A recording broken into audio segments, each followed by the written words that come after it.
Hello बच्चों, चलिए प्रश्न को पढ़ते हैं। बुर्ज अभिक्रिया क्या है? उदाहरणों की सहायता से स्पष्ट कीजिए, इनकी सीमाएं भी बताइए। तो आइए बच्चों, मुख्य अवधारणा को समझते हुए हम इस प्रश्न को हल करते हैं तथा विस्तार पूर्वक इस प्रश्न की व्याख्या सहित हल को समझते हैं। तो आइए सबसे पहले हम बात करते हैं मुख्य अवधारणा की। तो ध्यान दीजिएगा, यदि हम इस प्रश्न को हल करें तो मुख्य अवधारणा के रूप में सबसे पहले हमें जानकारी होना आवश्यक है बुर्ज अभिक्रिया की। तो आइए सबसे पहले हम बुर्ज अभिक्रिया की जानकारी को एकत्रित करते हुए इस प्रश्न की व्याख्या सहित हल तक पहुंचते हैं। तो बुर्ज अभिक्रिया क्या होती है? वह अभिक्रिया जिसमें हेलो एल्केन के दो अणु तो हेलो एल्केन के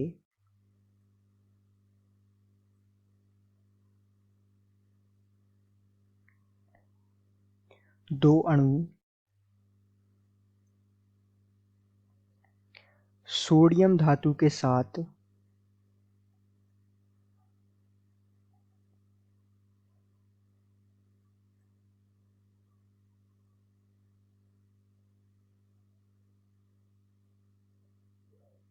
शुष्क ईथर की उपस्थिति में क्रिया करते हैं।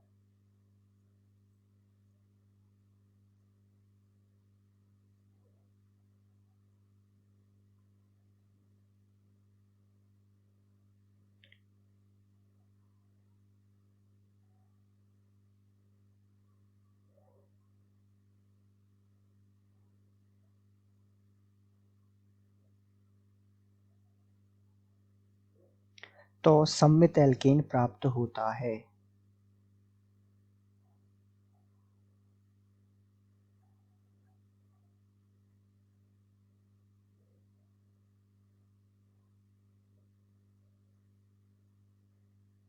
तो ये जो है बुर्ज अभिक्रिया है। अब आइए इसको व्याख्या सहित या कहें तो उदाहरण सहित और स्पष्ट रूप से हम समझते हैं। तो होता क्या है बुर्ज अभिक्रिया में? ध्यान दीजिएगा कि दो हेलो एल्केन, मान लीजिए ये हेलो एल्केन के कितने मोल है? दो।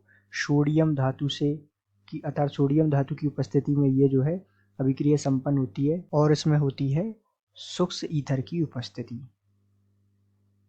तो ये अभिक्रिया में हमें क्या मिलता है? सममित एल्केन अर्थात RR प्लस यहाँ प्राप्त होता है हमें 2Na-X। इस प्रकार ये अभिक्रिया संपन्न होती है। जैसे कि एक हम उदाहरण द्वारा इस अभिक्रिया को समझे तो CH3 CH2 Cl के दो मूल अभिक्रिया करते हैं 2Na से और ये अभिक्रिया संपन्न होती है शुष्क ईथर की उपस्थिति में। तो यहाँ से निकल जाता है -2NaCl बाहर और उत्पाद हमें प्राप्त होता है CH3 CH2 CH2 CH3 अर्थात उत्पाद में हमें प्राप्त होता है ब्यूटेन। यदि हम इस प्रश्न के अगले हिस्से को देखें जिसमें हमसे पूछा गया है कि इसकी सीमाएं क्या हैं, तो आइए इसकी सीमाएं देखते हैं। तो सामान्यतः इसकी सीमाएं क्या क्या होती हैं समझिएगा। पहली सीमा की बात करते हैं कि उच्च अणुओं वाले एल्केनों के निर्माण में इसका प्रयोग किया जाता है। तो ये जो है उच्च अणु वाले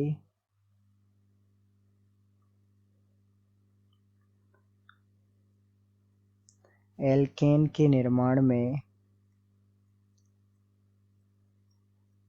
जो है इसका प्रयोग करते हैं, बुर्ज अभिक्रिया का प्रयोग किया जाता है।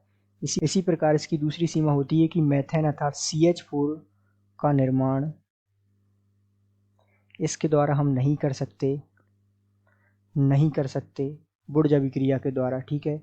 इसी प्रकार इसकी जो है तीसरी सीमा यदि हम देखें तो तृतीय एल्किल हैलाइड का प्रयोग करते समय बुर्ज युग्मन अभिक्रिया नहीं होती या फेल हो जाती है। तो जो हम कह सकते हैं कि तृतीय एल्किल हैलाइड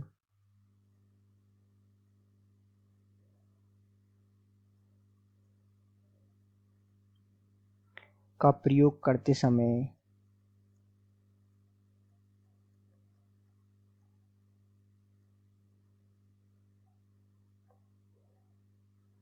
जो बुर्ज अभिक्रिया है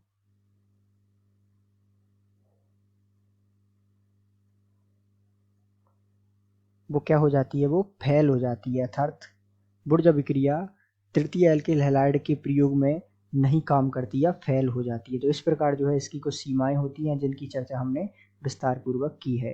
तो आशा करते हैं आपको समझ आया होगा। धन्यवाद।